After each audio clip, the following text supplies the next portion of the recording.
Olá, senhoras e senhores, eu sou Daniel Veg, o seu anfitrião na RISC-Com Brasil 2015, e agora nós veremos a palestra do Diego Storch, que vai falar sobre riscos de empilhadeiras. Então, se você tem uma fábrica, uma indústria, é muito possível que você use empilhadeiras. Nessa palestra, ele vai dar um procedimento, um passo a passo, para você seguir e reduzir bastante o risco do uso de empilhadeiras. Lembrando, desligue seu celular, feche todas as abas para você ficar sempre concentrado nessa palestra e também pegue papel e caneta para anotar tudo, ok? Te vemos no outro lado. Olá, prevencionistas, tudo bem? Eu sou o Diego Storch, mas antes de me apresentar oficialmente, gostaria de agradecer ao Daniel Veg da Hasoper pelo convite e pela oportunidade de estar participando da RISC-Com Brasil 2015 como palestrante.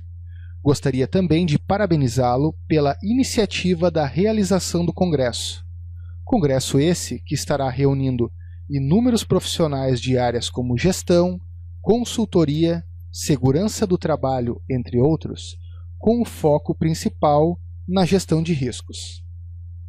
Como tema para minha palestra, trouxe empilhadeiras. Você está fazendo tudo certo? Mas antes de iniciar, gostaria de me apresentar.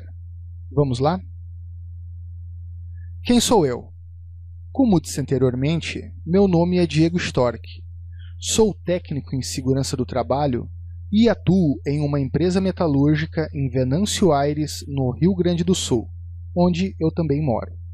Atualmente estou fazendo um curso de graduação em gestão da produção industrial. Bom, como disse, sou técnico em segurança do trabalho e os próximos slides e o conteúdo, basicamente, desta minha palestra vai ser focado em um trabalho, em um procedimento que foi realizado em uma outra indústria metalúrgica aqui em Venâncio Aires, onde eu atuava alguns anos atrás, e que foi um sucesso. Resolveu um grande paradigma que acontecia dentro da empresa e um processo, enfim, que parecia não ter solução, mas com passo a passo bem simples, as coisas se resolveram e tiveram um resultado surpreendente. Bom, vamos lá então começar com a minha palestra. Empilhadeiras, você está fazendo tudo certo? Bom, como disse, os procedimentos que foram aplicados nessa empresa são extremamente simples, porém muito eficazes e resolveram basicamente a vida da empresa, com um passo a passo bem tranquilo e que eu vou passar para vocês nos próximos slides, mas eu vou contar um pouquinho então do que aconteceu, vou contar um pouquinho da história da empresa, ou do processo que foi realizado. Bom, a caminhada não foi fácil. O que aconteceu? Na época em que eu trabalhava lá, não havia empilhadeira. Todo o processo de carga e descarga era realizado de forma manual. Ocorria inúmeros acidentes no setor de carga e descarga. Era muito complicado, pois a administração, a gerência da empresa, ela tinha um foco muito centralizado, ou seja, a questão de poder era bem centralizada na empresa. E era difícil de se implantar qualquer coisa. Eu, muitas vezes, como técnico em segurança do trabalho, me via com as duas mãos amarradas. Mas, enfim, esses são alguns dos desafios da nossa profissão. Devido, então, ao número de acidentes muito elevado no setor e em função até do tempo de processo e o tempo de realização das cargas e descargas, a empresa, para otimizar o tempo e reduzir o custo de homens-horas nesse processo, resolveu adquirir uma empilhadeira. E no início tudo era besteira. Ou seja, a empresa adquiriu a empilhadeira e houve uma política da mentalidade deles que qualquer um poderia pegar a empilhadeira, operar, enfim. A grande questão era otimizar o tempo, reduzir os custos e produzir. Então era tudo besteira. Até que o pior aconteceu. E o que aconteceu foi que ocorreu um acidente muito grave durante uma descarga de um material, onde um dos funcionários quase teve uma mão amputada. Ele teve um dano muito grande em uma das mãos. Foi um processo bem complicado, bem delicado, mas tudo se resolveu na época. Bom, eu fiquei com um extremo sentimento de culpa, até porque eu era técnico em segurança do trabalho nessa empresa e me sentia com as duas mãos amarradas. Mas naquele ali foi o ponto final. Resolvi arregaçar as mangas e dar a cara a tapa, juntamente com a CIPA da empresa. Então as coisas começaram a acontecer. De certo modo, nós na época até fizemos uma espécie de mutirão em prol da segurança, porque nós tivemos que dar um basta, né? E basicamente esse era o meu trabalho e eu tinha que realizá-lo da melhor maneira. Bom, o primeiro questionamento em relação à operação de empilhadeira foi contratar ou promover um funcionário da empresa. Bom, como inúmeros funcionários trabalhavam nessa empilhadeira, se houve essa dúvida. De repente, você que está assistindo essa palestra, de repente na empresa de você também acontece isso. Ou já passaram por esse processo, enfim. Contratar ou promover. No caso, até esse ponto ele é mais administrativo do que relacionado à segurança do trabalho, se bem que a gente pode intervir em alguns pontos ou até dar algumas sugestões. No caso dessa empresa, resolveu-se contratar um funcionário específico para ficar na empilhadeira, ou seja, a gente contratou um operador de empilhadeira para ficar só na empilhadeira, sem outra função dentro da empresa. Primeiro passo após a contratação. Diferente da contratação, ou se for uma promoção de cargo, já prevê na nossa NR11, lá no item 11.1.6, o treinamento. Ou seja, os operadores de equipamento de transporte motorizados deverão ser habilitados e só poderão dirigir-se durante o horário de trabalho portarem um cartão de identificação com o nome e fotografia em lugar visível. Ou seja, independente de contratar ou promover, esse funcionário, esse trabalhador que vai operar a empilhadeira, ele deve passar por um treinamento. Treinamento que é previsto em lei, como está aí na nossa NR11. Ele tem uma duração de 20 horas, aula, entre elas aulas práticas e aulas teóricas. E mesmo o operador já comprovando alguma experiência, ou enfim, por mais habilidoso que ele seja, ele tem que receber esse treinamento. Isso é lei, e esse treinamento tem a validade de 1 ano.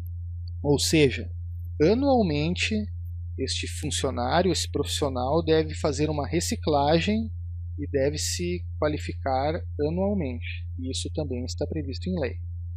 Bom, o nosso primeiro passo então é o treinamento, de extrema importância.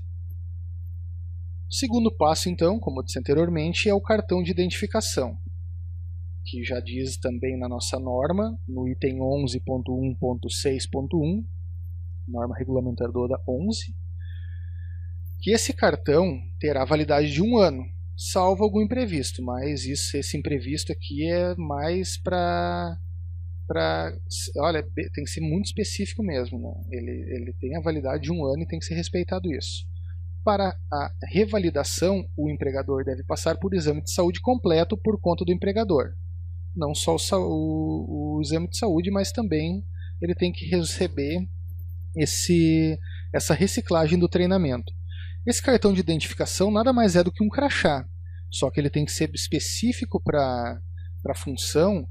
E o importante deste cartão de identificação é que tenha que ter esses 3 itens citados abaixo: o nome, a foto e, o mais importante de todos, a validade. Ou seja, não pode operar empilhadeira ou algum veículo motorizado, equipamento motorizado, sem que você esteja dentro do prazo de validade desse curso que foi mencionado no slide anterior. Então é de extrema importância que seja confeccionado esse cartão com esses 3 itens. Também está previsto em lei. Terceiro passo, e por mais irônico que seja, além de estar previsto também na NR1, que a ordem de serviço poderia ser se dizer que essa aqui é a dica de ouro. Porque a ordem de serviço muitas vezes, e na maioria das vezes, infelizmente, ela é negligenciada dentro das empresas. Exemplo do que acontecia dentro dessa empresa onde eu trabalhava. Lá não existia nenhum procedimento de segurança, ainda mais relacionado à empilhadeira. Foi um processo até de certa forma interessante porque nós partimos do zero, não havia nada. Mas a ordem de serviço ela tem que ser emitida não só para a operação de empilhadeira, para qualquer outra função dentro da empresa, essa ordem de serviço tem que ser emitida. Ela faz parte da nossa NR1 e isso aqui é um ponto que é muito negligenciado pelas empresas. A ordem de serviço, o que ela é? Nada mais é do que um documento que vai conter o nome do funcionário, a função, o setor que ele vai trabalhar, os riscos a que ele vai estar exposto. Vai ser basicamente uma integração e não deixa de ser também uma espécie de treinamento, só que então vai ser documentado, vai ser colhido a assinatura do funcionário e a partir dali ele vai estar ciente de todos os riscos que ele está correndo no setor, vai ter também alguns itens relacionados à legislação, né, que está sendo aplicada.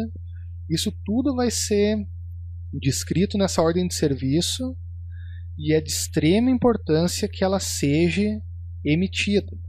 Isso aqui, como eu disse anteriormente, por mais irônico que seja, dá para se dizer que a dica de ouro é isso aqui. Então, até para todo mundo que está assistindo essa palestra agora, que é técnico em segurança do trabalho ou que faz parte do SESMIT, deem uma verificada. Se tiver tudo em ordem, se tiver tudo atualizado, ok, show de bola, mas geralmente esse aqui é um ponto que é negligenciado pelas empresas, a ordem de serviço. Checklist. Também dá para se dizer que é um item extremamente importante. Não só na operação de empilhadeira e na empilhadeira em si, mas em qualquer outro equipamento, é fundamental para o controle, porque tu tem que ter noção do estado do que está esse equipamento, tu tem que ter um histórico desse equipamento. Não tem como tu fazer a operação de uma máquina, enfim, sem tu ter um checklist, para te ter um controle do que está acontecendo com esse equipamento. E no caso da empilhadeira, o interessante é que ele seja elaborado com o operador, porque querendo ou não, é ele que conhece a máquina, né? Claro que alguns pontos alguns pré-requisitos já são padrão, né? No caso até dessa empresa onde eu trabalhava, como nós não tínhamos nada, como eu disse anteriormente, foi partido do zero, nós pegamos alguns modelos já prontos e fizemos algumas alterações para adequar às necessidades da empresa. E é bem interessante, eu pelo menos sugiro que não só na questão da empilhadeira, mas o checklist em outros equipamentos, ele seja elaborado junto com o operador, porque o operador que conhece o equipamento e ele vai saber quais os itens têm que ser inspecionados diariamente. Outra coisa, ele tem que ser objetivo e funcional, não adianta ter um checklist lá bonitinho e um documento se ele não for funcional. Ele tem que funcionar e esse documento ele tem que se atualizar e ele vai dizer, ele vai comunicar alguma coisa, ele vai passar uma informação e essa informação ela tem que ser trabalhada e ela tem que ser reemitida, enfim, ela tem que andar essa informação que está dentro desse checklist. Exemplo, vai lá se verificar nível de água, nível de óleo, buzina. Suponhamos lá que a buzina não esteja funcionando. Tem um item lá. Não. Então já vai ser passado para o setor de manutenção. Enfim, esse é um documento que ele não fica parado dentro de uma pasta. A não ser, ou se bem, que nessa empresa, claro, tu tem que arquivar todo esse documento, tu tem que ter todo esse histórico dessa máquina, desses checklists. Nessa empresa em específico, nós criamos, e esse também é um ponto que dá para se dizer que é a dica de ouro, que foi alguma coisa até que nós criamos lá para controle mesmo. Criar uma pasta de armazenamento para esses checklists. E lá, somente após o checklist ser entregue de forma correta, preenchida corretamente, era entregue a chave da ignição da máquina. Ou seja, o operador não tinha como operar essa máquina, né, a chave estava na sala da segurança. Então ele no início da jornada ele ia até a máquina, ele pegava o checklist, ele fazia toda a verificação dos itens lá listados, ia até a sala de segurança do trabalho, entregava esse checklist assinado e todo preenchido. Então ele estava dizendo que a máquina estava toda ok, então só assim era fornecido a chave da ignição. Essa é uma questão muito particular, que nem dentro da nossa empresa a gente teve que chegar a esse consenso, ou tivemos que criar esse processo, porque, como eu disse antes, era um processo de extremo risco, né, a operação da empilhadeira, e as coisas foram andando gradualmente, elas foram andando automaticamente. De repente, se na empresa de vocês aqui tiver inúmeras empilhadeiras, o processo vai ser um pouco mais demorado. Daqui a pouco vocês não vão ver a necessidade de criar esse procedimento de só entregar a chave após o checklist. De repente já vai existir já um outro procedimento, mas essa pasta de armazenamento ela funciona e se mostrou muito efetiva dentro dessa empresa, porque o controle é muito maior. E até o próprio operador ele acaba se conscientizando um pouco mais também sobre todo o processo de operação como um todo, né? Porque ele imagina assim, ó, ele já iniciou lá dentro da empresa, ele recebeu o treinamento, ele está lá com o seu cartão de identificação atualizadinho, certinho, recebeu a ordem de serviço, também está comunicado lá todos os riscos que ele está exposto, a função, tudo mais. O checklist, então, é mais um passo. Então, a partir desses últimos 3 itens ali, o próprio operador ele já vai se ambientizando com o sistema. Isso é importante. Planilha de manutenção. Essa aqui é outra coisa que muitas empresas, até a maioria das empresas, existe uma planilha de manutenção, porém não sai do papel. A planilha de manutenção, juntamente com o checklist, são documentos extremamente importantes para o controle operacional dessa máquina. Ou seja, quando a gente fala em controle operacional, a gente está falando bem o foco de gestão mesmo, é um dos itens lá da parte de gestão. E muitas vezes a gente pensa assim, nossa empresa é pequeno, médio porte, não existe uma gestão dentro. Só a empresa lá que possui uma ISO que vai ter gestão. Não, a gestão ela é feita em qualquer estabelecimento, qualquer tipo de empresa, a gestão ela tem que existir. Tem que existir um controle dos teus processos, dos teus procedimentos. É preciso existir esse controle. E são nesse tipo de documentação que vai se fazendo uma gestão, por mais simples que seja, ela existe e ela tem que ser funcional, ela tem que girar. A planilha de manutenção ela é extremamente importante, como eu disse, da mesma forma que o checklist, porque nela vai estar constada todas as manutenções preventivas, periódicas, corretivas que foram realizadas no equipamento. E deve existir uma comunicação entre a supervisão de manutenção e a supervisão de outros setores, né, onde se existe essa planilha de manutenção com a segurança do trabalho. Por que isso? Vamos dar um exemplo.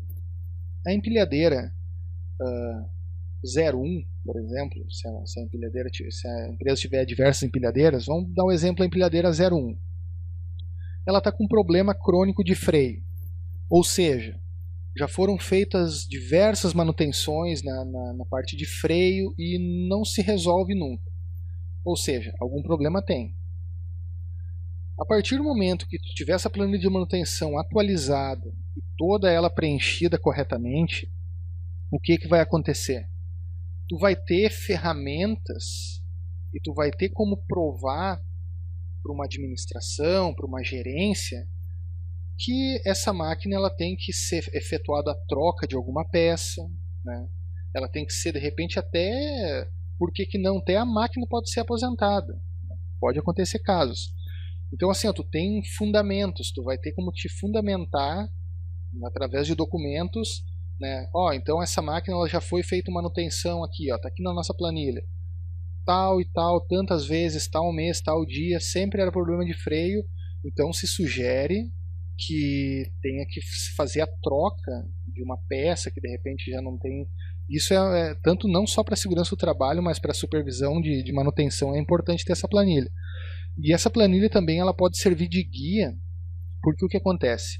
Querendo ou não, em algum determinado mês do ano, enfim, vai haver uma redução de trabalho, de serviço. E geralmente, né, quando existe essa redução de trabalho, a diminuição de trabalho durante um período do ano, a empresa resolve botar em dia as manutenções preventivas, ou seja, realizar manutenções preventivas em N equipamentos.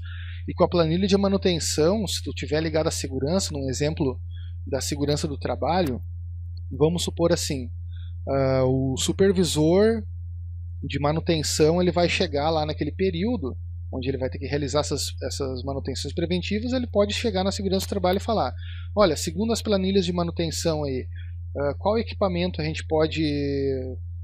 estamos já fazendo um estudo, lá um levantamento, no próximo mês vai ser feito uma parada lá para manutenção preventiva dessa máquina. Então, qual máquina tu sugere que está mais problemática, enfim. Então, essa comunicação entre a supervisão e a segurança ela é bem interessante e muito importante, né? Também nessa planilha deve constar não só preventivas e corretivas, mas também as periódicas, né? A troca de óleo, filtro, fluido de freios, óleos hidráulicos, enfim. Ela vai estar toda listada ali nessa planilha, os procedimentos e o que foi feito nesse equipamento. Isso também é um documento extremamente importante de se ter.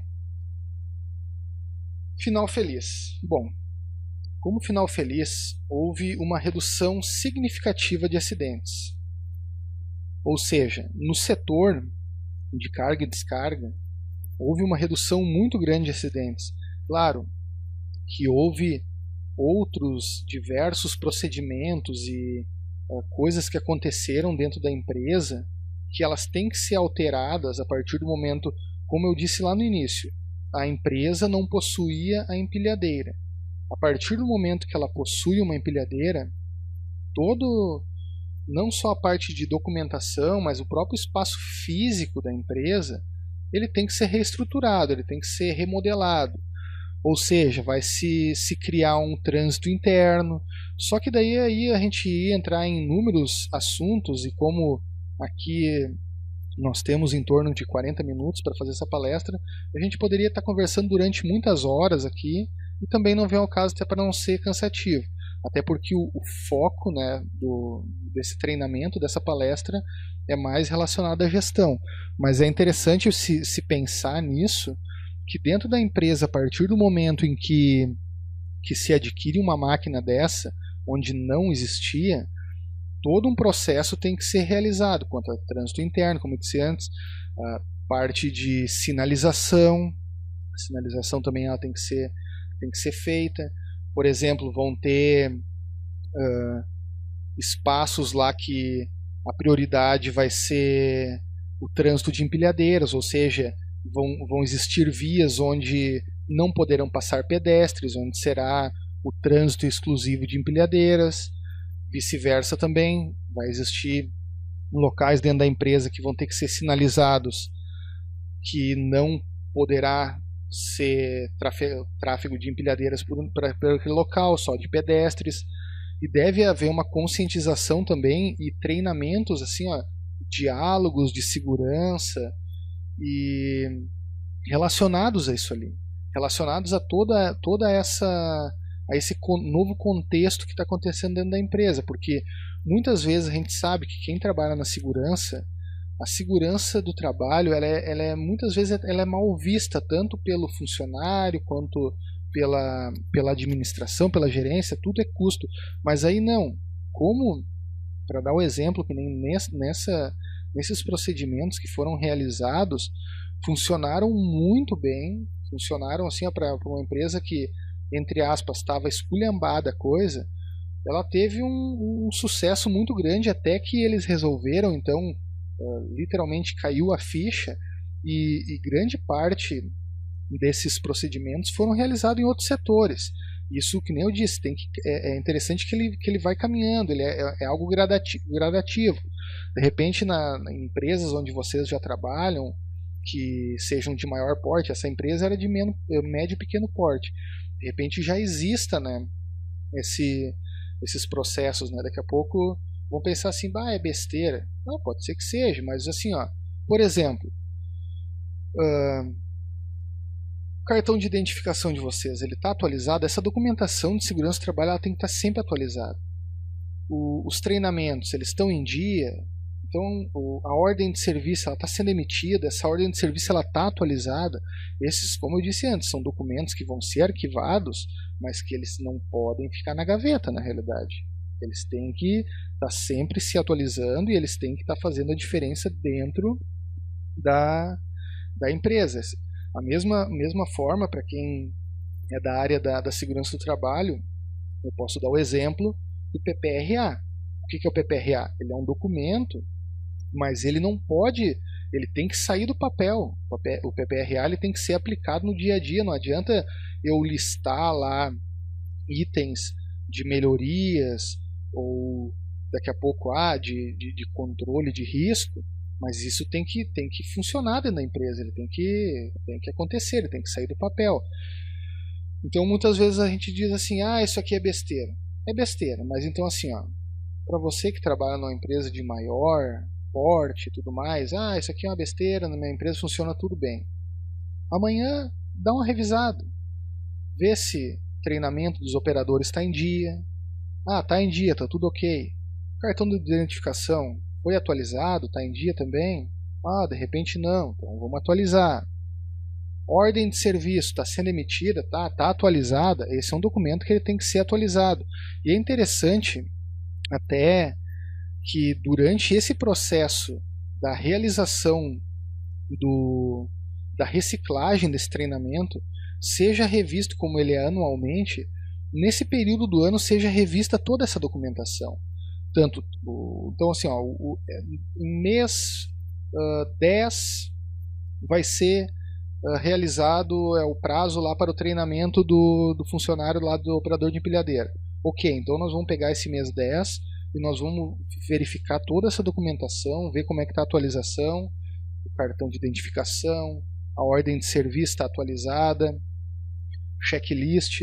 Outra coisa importante no checklist é que assim, como esse treinamento, essa reciclagem ali anual, com certeza o operador de empilhadeira ele vai aprender alguma coisa nova nesse curso, porque querendo ou não a gente sempre vai aprender algo novo, ou daqui a pouco até mesmo ele vai relembrar alguma coisa que até ele já tinha passado despercebido. Então é importante daqui a pouco, vamos aproveitar então esse período, vamos refazer checklist, como é que tá ok, vamos adicionar algum item para controle, vamos atualizar ele, vamos aproveitar esse período, né? Planilha de manutenção é a mesma coisa. A planilha de manutenção ela tem que ser atualizada constantemente. E interessante também que se haja cópias dessa planilha para controle mesmo na segurança do trabalho e no setor de manutenção também, que haja o arquivamento desse documento e que tenha o controle nesses dois setores, né, do que está acontecendo nessas máquinas.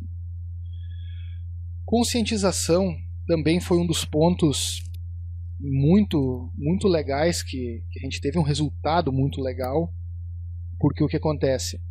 A partir do momento que tu consegue aplicar um controle operacional dentro de uma empresa, e não só na empilhadeira, mas também em outros setores, a conscientização ela também vai aumentando. Os funcionários vão vendo, esse controle está sendo feito para reduzir o número de acidentes de trabalho, ou seja, daqui a pouco ele já tem uma visão que a empresa está se preocupando com eles, né? Porque, claro, como eu disse não, eu vou dizer para vocês assim, ó, independente de nós termos todos esses procedimentos passo a passo, for seguido, como eu disse anteriormente, é super simples, mas muitas vezes a gente deixa passar batido.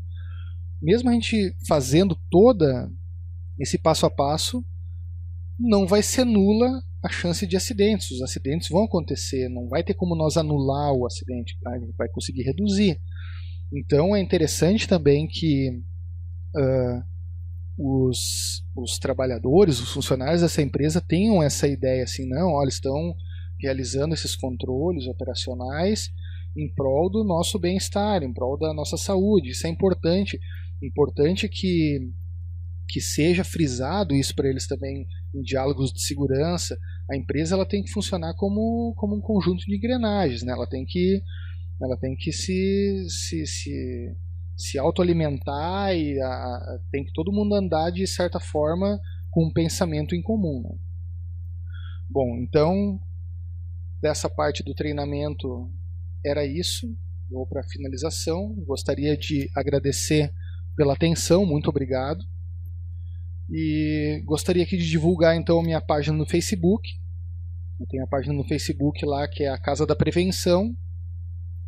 E para quem quiser então dar uma acompanhada, geralmente eu estou postando alguns artigos, enfim, sempre postando alguma coisa relacionada lá à segurança do trabalho.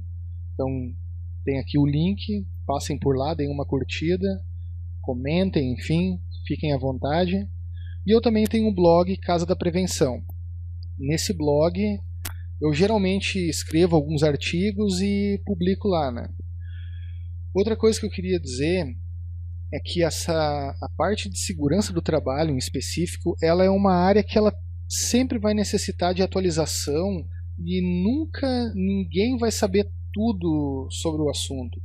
Eu até sugiro, eu não vou citar nomes aqui até para não ser injusto também, mas eu em particular eu acesso diversos blogs e sites, tem muita coisa boa na rede aí, ó, tem pessoas que estão por trás desses sites de, olha, ótimo nível, conteúdo de ótimo nível, né? Então eu procuro também sempre postar, eu procuro chegar à altura desses outros posts e desses outros sites e muitas vezes a gente acaba até se repetindo.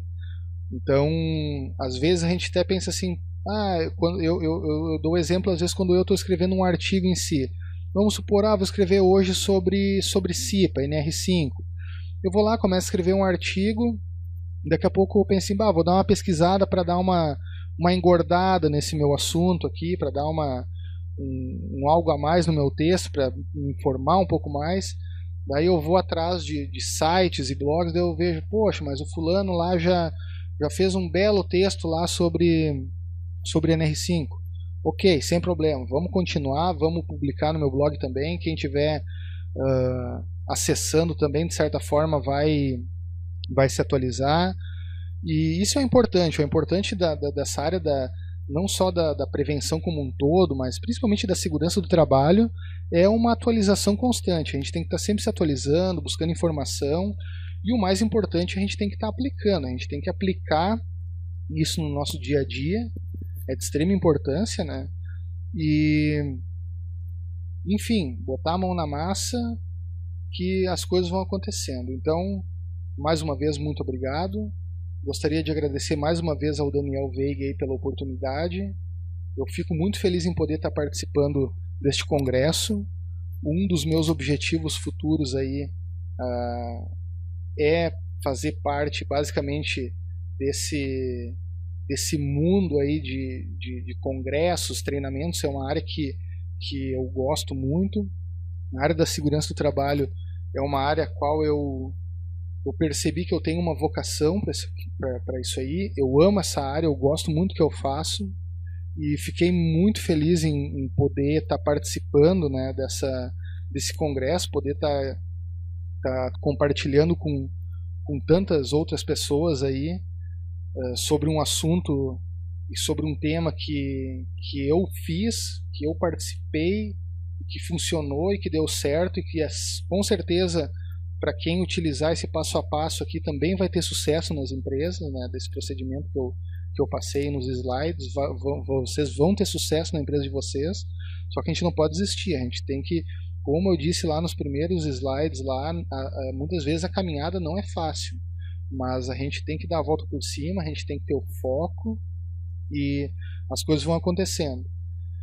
Gostaria então de agradecer ao Daniel aí pela oportunidade, então, como eu ia dizendo, e que de repente no futuro aí eu até possa estar fazendo participando de mais congressos. Esse é o primeiro que eu estou participando, né? Então fico muito feliz mesmo em poder estar fazendo parte da RISCOM Brasil, e quem sabe no futuro aí eu até possa sair do chão de fábrica e entrar em uma sala de aula aí para poder estar realizando treinamentos e cursos aí para inúmeros profissionais da área.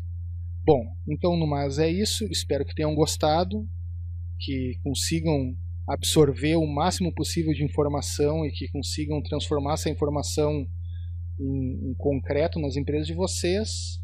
E ok, muito obrigado e até a próxima, prevencionistas. Abração. Olá, senhoras e senhores, espero que você tenha gostado de assistir essa palestra com um excelente conteúdo da RISCCOM Brasil 2015. Caso você esteja cadastrado na nossa lista, você está recebendo os horários das exibições gratuitas. E se mesmo assim você não conseguiu assistir alguma palestra, não tem problema, porque você pode adquirir o pacote VIP da RISCCOM. Com o pacote VIP você tem acesso a todas as palestras no ambiente de EAD, para assistir as palestras quando quiser, quantas vezes quiser, durante 2 anos. Então, clique no botão que aparece aqui na sua tela e adquira já o seu pacote VIP para ter acesso a todas as palestras e assistir tranquilamente a hora que você quiser. Até mais!